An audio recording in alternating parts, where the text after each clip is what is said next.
Nancy, the new employee, is going to move from the head office. She was quite an eccentric person, and it troubled me every day. Then one day, I received a call from Nancy. "My car had an accident and is now completely wrecked," she said with a laugh. I had no idea what she was talking about, but it can't be helped, right? Because of my bad deeds, this happened. For some reason, Nancy seemed happy as she said this. I couldn't help but say a word to her. My car is being repaired, though?" When I told her the truth, her face turned pale. "My name is Karen. I'm 28 years old and work at an accessory shop. We primarily deal with necklaces, rings, earrings, and the like. Among them, the store I'm assigned to exclusively handles high-end products. The store is filled with items that you won't easily come across in your daily life. Despite that, perhaps due to its urban location, we still had a fair number of customers coming in. Whenever I had some free time, I would perform maintenance on the products. Life was busy with such tasks. To work at a high-end accessory shop, you need a certain level of experience. We have multiple items that require careful handling, so it's only natural. That's why we didn't have new employees joining us often. However, there was a rare report of one person transferring. "Nice to meet you, I'm Nancy." Nancy spoke without making eye contact with me. She had bright blonde hair and striking makeup, which were quite distinctive. Everyone has their own personality, and I don't intend to criticize. However, her style seemed slightly out of place in the store's atmosphere. I conveyed my greetings to her to avoid upsetting her mood. "I'm Karen. Nice to meet you. I'm sorry to ask right away, but Nancy, do you always wear makeup like that? Have you been coming to work like this in your previous assignments?" "Nice to meet you too, Karen. I dyed my hair to change my image. Don't you think it looks pretty good? I also did my nails to make them look great. I really love them," she said, showing me her fingers. Her nails were either artificial or grown quite long. Handling accessories with nails like these could potentially cause damage. "Yeah, it looks really cute, but it would be great if you could remove them by your next shift and change your hair to a more subdued color. We prefer a more natural look. Can you do that?" Nancy looked puzzled. "Huh? Why? Isn't it a bit much to ask me to change back after I've made an effort to look fashionable? This is a high-end accessory shop, right? In that case, it should be fine to dress up a bit. I actually think you look too plain for this place." While she made fun of my appearance, I knew I shouldn't get angry here. It wouldn't make sense to undermine her motivation for work at this point. Indeed, some companies have a glamorous atmosphere, but in our case, we tend to value a refined and elegant image. "So, what's the matter?" Nancy glared at me. I spoke carefully, choosing my words. "Nancy, you've only recently joined, right? In that case, you might not be familiar with the company's atmosphere yet. I'm not trying to blame you. It's a unique industry, and it can be nerve-wracking. Should I change my hair color and nails?" "Yes, it would be helpful if you could go for more subtle colors." "I understand. I'll go change them then." She agreed more quickly than I had expected, which surprised me a bit. It seems she's someone who can understand things when explained properly. There's still so much potential for growth ahead. I must be diligent in providing proper education. That thought struck me anew. "Thank you. And if you have any questions, feel free to ask." "Understood." "Well then." Nancy extended her hand towards me. I didn't understand her intention and had a puzzled look on my face. "Huh? What do you mean?" "So, can you give me the money quickly? Changing hair color and nails is quite expensive, you know. You don't seem to wear much makeup, so you might not understand. But I bought new cosmetics for this occasion. Since you told me to change them, you should reimburse me accordingly. Natural makeup, it's been a while. I wonder what I should buy." I was left speechless by Nancy's outrageous request. Why did I have to go to such lengths to take care of her? I calmly and persuasively told her, "There won't be any reimbursement for that. I'm sorry. I think it will take time for you to get used to things, but let's work together." "What? That's unfair. I'm the one at a loss here. This is unacceptable. It's just too much." Nancy shouted like that and forcefully slammed a brochure that was nearby onto the floor. Then she just left the store. Today, there was no work after the greetings, so there was no problem with her leaving. However, her attitude was just too bad. I was extremely worried about whether I could work with her in the future. The next day, I received a call from the CEO. It was about Nancy. I heard that she received harassment from you. It's a misunderstanding. I explained to the CEO exactly what had happened between me and Nancy. So that's what happened. The CEO sighed. Actually, we didn't intend to send Nancy to the high-end accessory shop. She just insisted on working here no matter what.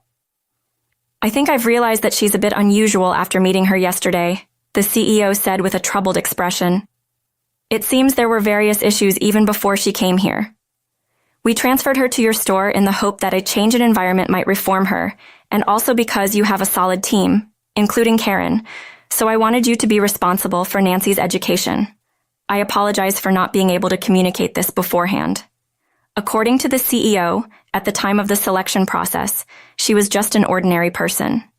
It's only after joining the company that her behavior started to stand out. She must be going through various difficulties. So there were such circumstances. I understand. I may have limited abilities, but I'll make an effort to have a good conversation with Nancy. Thank you for sharing this with me. I apologize for burdening you. I'll also try to give her feedback as much as possible. However, I think Karen might be more approachable due to her position. I know she's busy with work, but I've asked her as well. If it's a request from the CEO, there's no way around it. Besides, I was genuinely happy to be entrusted with Nancy. Since I'm responsible and capable, I don't think she's doing it on purpose. She's probably just clumsy. She doesn't know the world yet, so these things are bound to happen. I'm the only one who can support her. I have to work hard to meet the CEO's expectations. If I point out the right things, she'll do what needs to be done. But my assessment was wrong. Nancy is causing more problems than I imagined. No matter how many times I warn her, she doesn't listen. She leaves things as they are and can't do the basics. Honestly, I'm on the verge of giving up. What we sell are high-end accessories. If they are handled even slightly carelessly, their value drops immediately. Nancy, have you already done maintenance on this necklace? Yes, I did. It looks beautiful, doesn't it? Nancy said with a smile. It seems she's quite confident, but when I double-checked, there were quite a few fingerprints on the necklace. She probably touched it with her bare hands after wiping it clean. Thank you. Maybe you can use gloves next time. I conveyed it softly without mentioning everything. However, it seemed Nancy was not satisfied. Huh? I was using gloves normally. Why are you assuming things like that? She said with a strong tone, and I replied, You do use them when you work, right? I know that too, but it's not about that. I'm suggesting you use gloves even when you put it back in the case after you've cleaned it so nicely. If you touch it with your bare hands at the end, fingerprints can be left, right? Does it really decrease the value that much just because of fingerprints? It can vary depending on the time and situation. $110,000 worth of decrease, Nancy said right away, and I was a bit taken aback by Nancy. It depends on the circumstances. Well then, please don't complain about what I say. Karen, you've been quite annoying lately. You criticize everything I do, and I'm really starting to dislike it. It's lunchtime, so I'll go on my break first. She said only what she wanted to say and headed to the backyard. Did she really see me that way? Certainly. I felt more motivated after the CEO asked me to take care of her. Despite that, I've been speaking while respecting Nancy's opinions. But if this still isn't satisfactory, how should I guide her? Even if Nancy's attitude doesn't change, work must be assigned. She has gradually taken on more responsible tasks. Of course, I'm paying close attention to her actions. Otherwise, mistakes could happen somewhere. Perhaps it's because I've been vigilant and able to provide immediate guidance that there haven't been significant errors for now. I felt at ease with my work. Our high-end accessory shop primarily involves in-store customer service. The unit price of each product is high, making it risky to take them outside. However, I heard from the CEO that they are considering future door-to-door sales. Indeed, this should increase the customer base and potentially boost sales. I received a message about wanting to hold a meeting regarding this at the headquarters. Naturally, I want to cooperate. It seems the meeting is scheduled to start after the store is closed. Time-wise, it should be fine. That's what I thought, but on that particular day, there were many customer visits, and it became quite late. Although I had finished customer service, the closing tasks remained untouched. If I start working on them now, I'll be late for the meeting. In my rush, Nancy said the following. Karen, we have a meeting today, right? I'll take care of the closing tasks. Her words caught me by surprise and I was slightly amazed. But we also need to lock up. You haven't done that before, right? It's okay. I've watched you do it all the time and I can handle locking up.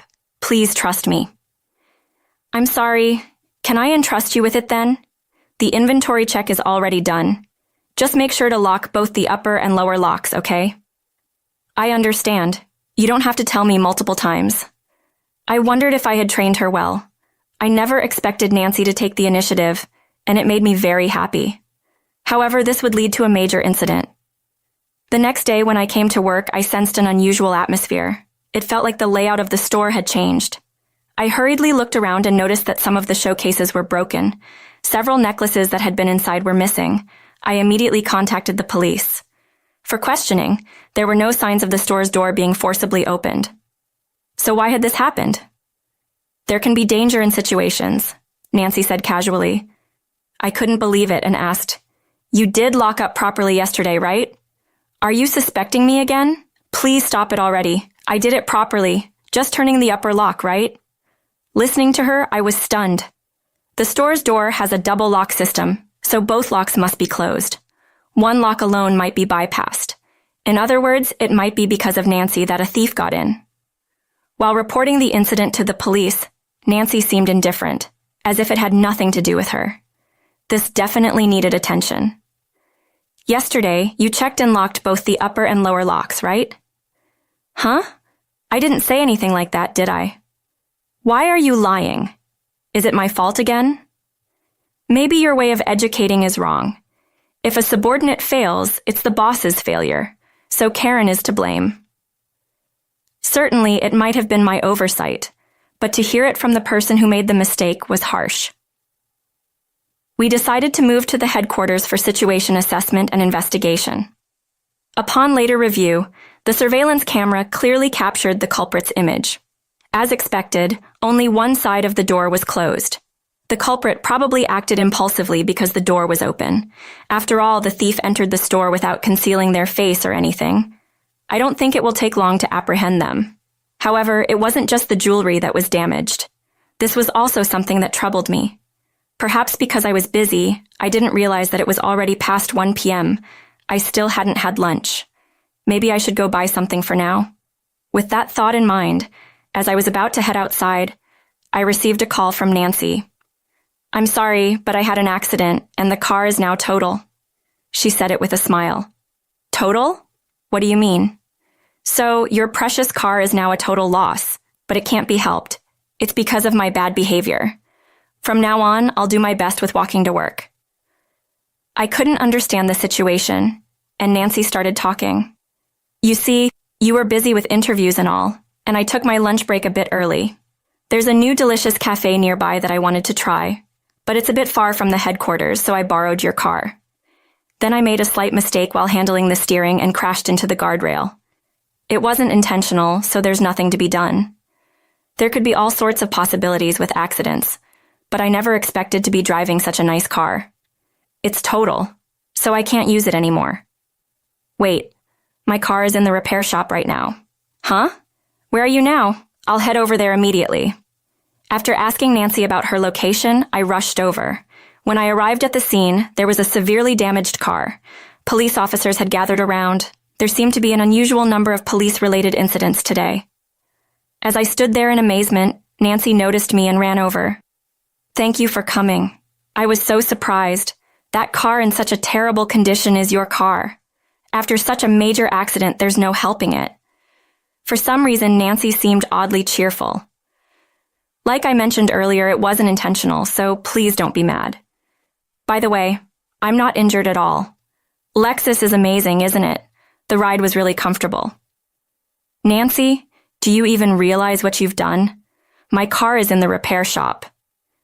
Even though I pleaded with urgency, Nancy didn't seem to hear me. She either thought it was a joke or was simply laughing it off. That's not true, right? I mean, yesterday you came to the store in your own car as usual. It's impossible for it to break down so quickly. Please stop making fun of us. By the way, I'm not very familiar with cars, but I was surprised that you were driving a Lexus.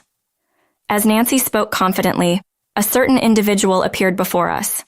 It seems we need to have a detailed discussion. Yes, I think that would be best. I have a lot to say to her as well. Let's do that. CEO? Surprisingly, the CEO was there. He had his arms crossed and was giving Nancy a sharp look. It seems you have a misunderstanding. That Lexus is mine. It looks like it got quite badly damaged. How do you intend to take responsibility? It belongs to the CEO, but Karen was driving this car from the store to the headquarters. I lent it to Karen. Nancy was left speechless as the CEO explained. I was only borrowing the Lexus. That's because my own car had been vandalized by the thief during yesterday's meeting. A colleague had given me a ride to the headquarters. There were some items I needed to take from the store, but they couldn't all fit in my car, so I left my car at the store. That's why it became a target for the thief. If a luxury accessory shop had parked in front of it, there must have been something valuable inside. They probably thought about it that way and decided to break into the car. The windshield was shattered and it was in no condition to drive. Knowing this, the CEO kindly lent me his car. Why did you lend such a luxury car like a Lexus? Doesn't it make no sense for me to have an accident? I heard from Karen that we are considering door-to-door sales. We value the company's image. I had also informed Nancy about this. Karen mentioned that we are considering door-to-door sales, right? We value the company's image. We aim to have an elegant and refined atmosphere in our shop, so I intended to use a decent car for sales visits, like a luxury car. But it would be difficult to ask you to start driving a brand new car all of a sudden. Karen seemed troubled by it, so I lent her my car. I wanted her to get used to the feeling of driving an expensive car. Even if you say that now, what should I do from here? Nancy said with a troubled expression. Originally, it was the accident she caused. There's no need to worry. What should we do? I think we have to compensate for it. CEO, how much was this Lexus? I think I bought it for around $50,000. Upon hearing the amount from the CEO, Nancy let out a scream. $50,000? That's impossible. I can't afford that as a newcomer. She pointed at me as if to blame me. Karen should have told me from the beginning. If I had known it was the CEO's car, I wouldn't have done this. I'm the victim here. So, you caused the accident because it was my car? Of course. If it was the CEO's car, I couldn't even touch it, let alone drive it, because I was too scared. In other words, you intentionally caused the accident. But she said earlier that it wasn't intentional. Nancy hastily covered her mouth, but it was already too late. The CEO was also listening to her explanation. I said this to her as a final remark, as she no longer seemed to have the intention to argue. It turns out that Nancy was the one with bad behavior all along. Nancy had a very regretful expression as she crumbled on the spot. She disliked being bossed around by others. In any case, that was the case even before she started working with me. However, if she couldn't listen to what her seniors had to say, she would never grow as a professional and would always have that attitude. I someday want to get back at her. That's what Nancy had in mind when she found my car. Moreover, it was a luxurious Lexus. She must have thought that damaging it would cause considerable emotional distress. Of course, Nancy received an immediate dismissal notice. Initially resistant and unwilling to accept it, she became obedient when the CEO warned her that further involvement would result in appropriate action. Since then, it seems Nancy has been actively searching for a new job. However, she hasn't received any job offers and reluctantly settled for part-time work. Even there, she displayed a similar attitude and was quickly let go. Continuing her search for the next employment opportunity, seeing this, her parents decided to kick her out of their house. Now she lives alone, feeling lonely. The thief who stole the accessories was apprehended thanks to the police investigation, and the stolen items were returned safely, resolving the issue. From now on, it was widely known to be vigilant about locking doors. The door-to-door sales efforts were progressing quite smoothly. It was a significant advantage to be able to approach customers who wouldn't normally visit the store. Although the format was not yet finalized, efforts were being made to improve it further. If there's anything else you'd like to adjust or add, just let me know. All right, everyone's presentations are done. Nick, the manager, said as he tried to move the discussion forward. Excuse me, I haven't. I recently found out something. Nick interrupted me and began to speak. There's apparently someone in this department who didn't graduate high school and is just a part-timer. Meetings should be for employees only. Absolutely right. His lackey, Mike, of course, agreed with Nick. I'm leaving.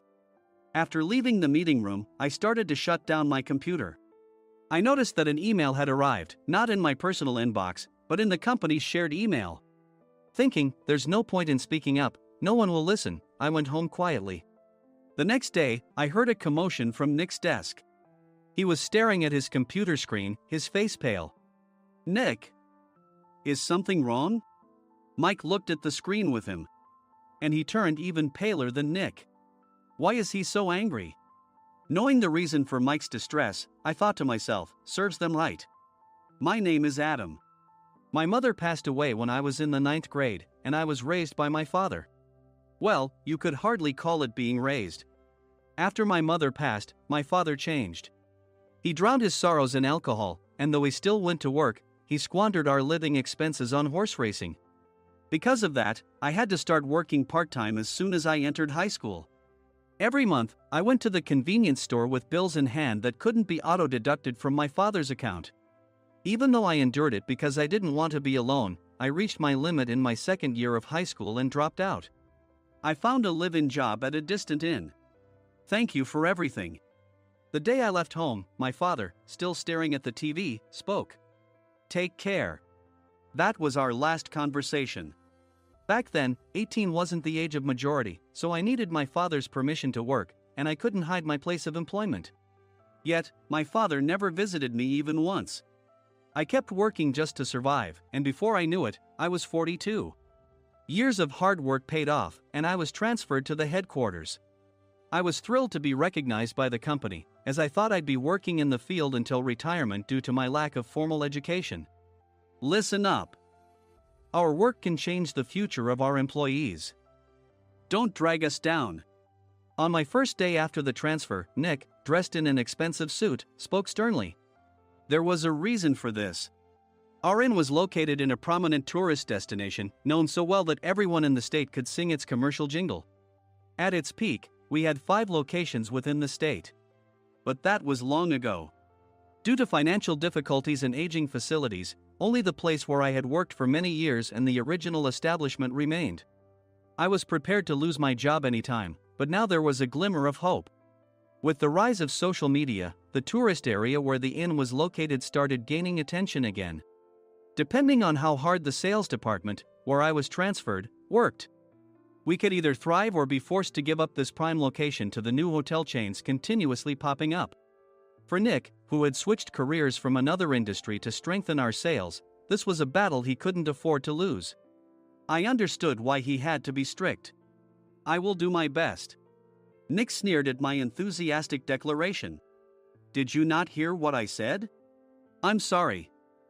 I thought I was listening carefully. Out of habit from years of customer service, I apologized reflexively, though I had no idea what had offended him. Someone was watching me with a smirk. In this department, there are those who are expected to excel and those who have been shoved here because they have nowhere else to go. You are the latter. It was Mike, the section chief. He's 7 years younger, at 35. But he was called to headquarters much earlier than I was and had been moving around within the headquarters ever since. I'm not jealous, but I can't accept that he's my boss. Graduating from a prestigious university, he has an unusually high pride and caused many problems as a newbie, making things very difficult for me when I was the front desk leader. When I found out Mike was transferred to the sales department a month before me, I was disheartened. Mike is right. With just a middle school diploma, there's not much you can do. Don't even think about achieving results. As if I didn't exist, Nick remarked, I'm thirsty. Mike eagerly ran to the coffee maker. It seems Mike is Nick's lackey. I regretted being happy about my transfer to headquarters, wishing I had stayed on site forever. Send a direct mail to every company on this list by the end of the day.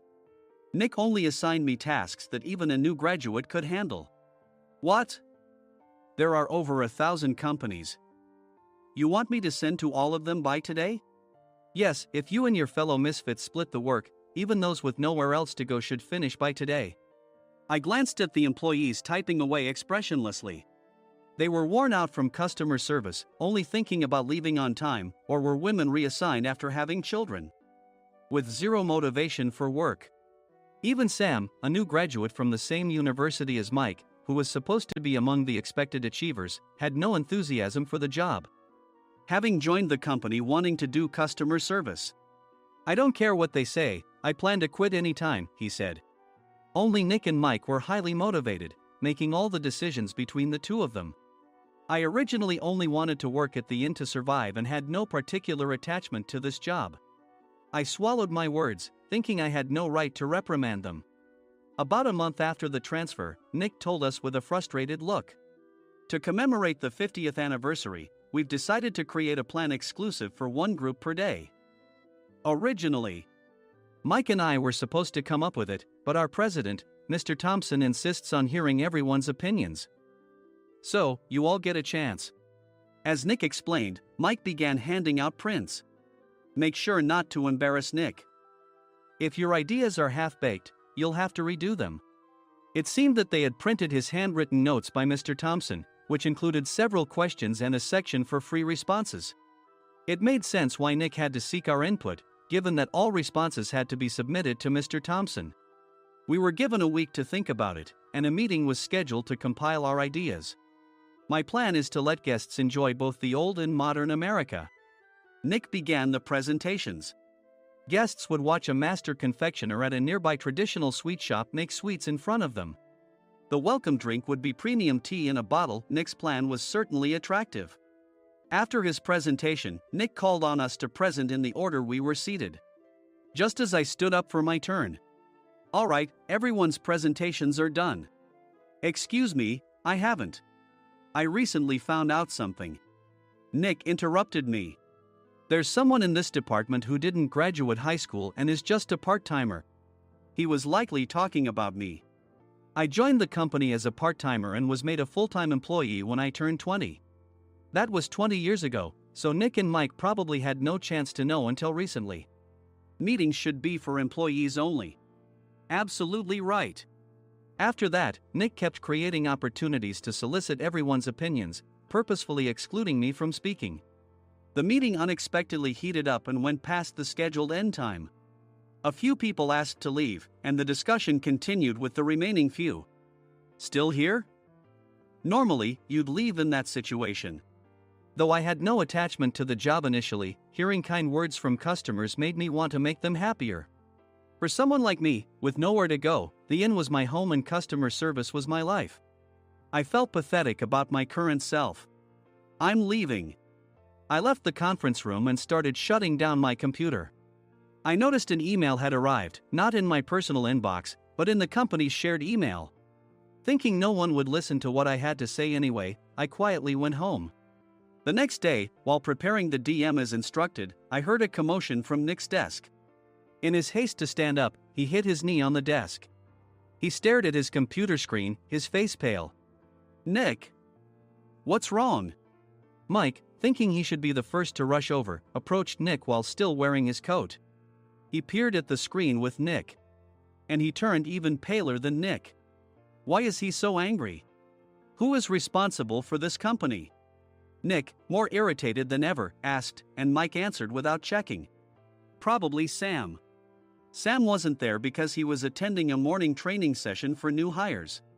Nick gave up on getting angry and returned his gaze to the screen. They were looking at an email that arrived right after the end of the working day yesterday. Apparently, no one, including me, had checked it before leaving. The email was from a large company that used us for their annual employee trips. The president and executives of that company also frequently used our services personally. President of the company, Mr. Mason himself, had declared that neither he nor his company would ever use our services again. Well, some companies cancel their employee trips or stop using our services due to financial struggles. Let's just move on. Mike kept wiping the sweat from his forehead with a handkerchief. Knowing why Mike was so agitated, I quietly watched their interaction. Do you know how much revenue we get from that company? We can find other guests to fill the rooms, but we'll lose the banquet costs, gift shop revenue, rental car fees, and more. Moreover, the gifts were supposed to be prepared by the traditional confectionery shop involved in Nick's proposed plan. If it's known that we incurred such a huge loss at this critical time, Nick's position in the company would be jeopardized. Nick took a deep breath, seemingly trying to calm himself. All right, Mike. Go to New York right now and apologize to Mr. Mason. What? You're coming with me, right? I have urgent work to do. I trust you, which is why I'm entrusting this to you. Please. Mike, believing Nick's sincerity, agreed with a determined look on his face, saying, yes. That's Nick for you. Even if Mike went to apologize, Nick would shift all the blame onto him if the client didn't change their mind. Well, it was Mike's fault to begin with, so it served him right. About 3 hours later, Sam answered a call from somewhere and repeatedly apologized, saying, I'm very sorry. Everyone watched to see what was happening. After ending the call, he informed Nick with a weary tone. When Mike arrived at the client's company, he only made things worse, further infuriating Mr. Mason. He was demanding, get his boss here immediately. It was no wonder Sam was exhausted, dealing with such a call right after returning from training. What is that idiot doing? All right, Adam, you're coming with me. If sacrificing Mike didn't work, then I must be next. Normally, I'd want to refuse at all costs, but I saw an opportunity in this situation. If I can be of assistance, I'd be happy to join you. I obediently followed Nick, and we flew to New York. When we introduced ourselves at the reception, it became clear how serious the situation was. As the receptionist personally escorted us to the president's office. Angry voices leaked through the door, making both Nick and me uneasy. Excuse me. I'm Nick, the supervisor. I understand my subordinate has caused you trouble, and I deeply apologize. Nick, with his experience in the corporate world, knew enough to offer an apology before excuses. However, his customer service skills left much to be desired. I sighed as I saw Mike trembling like a small dog in the corner of the room. What kind of training are you giving your subordinates? Mr. Mason glared at Nick with a red face. The intensity of his gaze made even Nick take a step back. Regrettably, I joined this company only 2 years ago and was unaware of Mike's issues. I should have identified his shortcomings sooner. Indeed. I should have realized sooner. No sensible person would come to apologize and then give a lengthy presentation on the drawbacks of not using their in. Nick froze, his mouth slightly open. Suspecting the worst, I picked up the documents that had fallen to the floor. It seemed Mike hastily prepared these documents on the plane, listing the disadvantages. Disadvantage 1, if you change the venue for the company trip, employees might suspect it's for cost-cutting reasons, leading to a negative impression. Reading it aloud half-jokingly, Nick snatched the papers from my hand and checked the contents with a furious expression. Among the stack of documents was a receipt from a nearby convenience store's copy machine. I felt a pang of dread, hoping he hadn't shown the receipt as well. What do you think he said when I asked what kind of nerve he had to do this? I'm very sorry. Faced with the dire situation, Nick must have thought there was nothing left to do but apologize. In a voice smaller than I'd ever heard from him, he uttered words of apology. He said, I'm a Harvard graduate. I don't believe I said anything wrong. Mike. What have you done? Forgetting his plan to pin the blame on Mike, Nick yelled loudly, even in front of Mr. Mason. I didn't do anything wrong. You're still saying that? Look at him. Mike pointed at me with a shaking hand. I was assigned to headquarters in my 20s and now I'm a section chief. This guy only made it to headquarters at 42. Everything I've done proves I was right. So why are we losing the contract? Having said his piece, Mike collapsed to the floor. Of course. You were sent there because you had nowhere else to go. Mike never expected to hear such words from someone he looked down upon. He lunged at me, and Nick hurriedly stepped in to stop him. Mr. Thompson told me Mike is a quick thinker, and to take good care of him. There's no way he was pushed aside. Don't make things worse here. He didn't say quick thinker, he said only quick-witted, didn't he? I don't remember that part. I recalled the many troubles Mike caused when he was a newbie.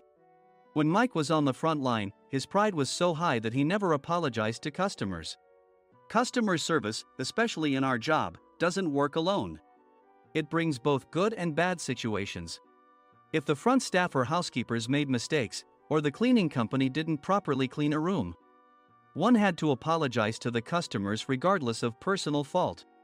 Mike, in such situations, would never apologize, insisting he wasn't at fault. This often angered customers, and as the front desk leader, I frequently had to apologize on his behalf.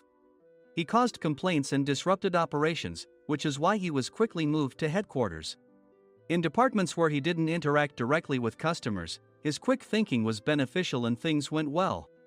But it seemed his flaws were starting to show. Corporate reservations are supposed to be entered into the system by the sales representative.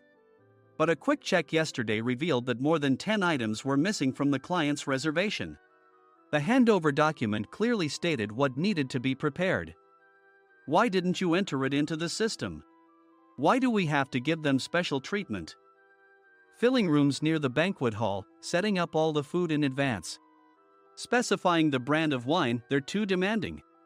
No wonder he always angered customers, I thought, feeling a headache coming on. Grouping them in rooms near the banquet hall is for our benefit too. It makes it easier for the staff to set up beds and serve breakfast since everyone's schedule is synchronized. As for the other requests, Mr. Mason suggested them to lighten our load. I didn't know that. Nick finally seemed to realize that Mike was the one who had angered the client. What did you say to them? I just told them we wouldn't give them special treatment anymore. We shouldn't waste effort on things that don't bring in money. I was utterly exasperated at his lack of understanding of customer service. Of course, we shouldn't comply with unreasonable demands. But carrying over successful practices from past stays makes customers feel remembered and enhances their experience. Good memories encourage repeat visits. That's part of our job. I looked down at Mike, who was sitting on the floor. In our job, nothing is a waste. Mr. Thompson likely moved you to the sales department, hoping you'd finally understand this. How do you think he feels now that you've failed to meet his expectations? Mike, tears in his eyes, fled the president's office. I was amazed he still hadn't apologized. You have it tough, Adam. It's okay, we're all employees of the same company. I deeply apologize for this disrespectful incident. Especially after all the care you've shown us. If it weren't for you, Adam, I really would have stopped staying here. When I heard you were moving to the sales department, I was willing to reconsider if you handled it. Seeing us talk so amicably, Nick's face contorted. Do you two know each other? Adam's service is excellent. I always requested him specifically. Normally, we don't accept specific staff requests, but we made an exception for Mr. Mason, adjusting my shifts accordingly. He had personally stayed at our hotel just before my transfer, and during casual conversation, I mentioned, I'm moving to the sales department soon. If I hadn't told him then, things could have been much worse. Please continue to take care of us. I look forward to it. On the return flight, Nick awkwardly offered me a can of beer.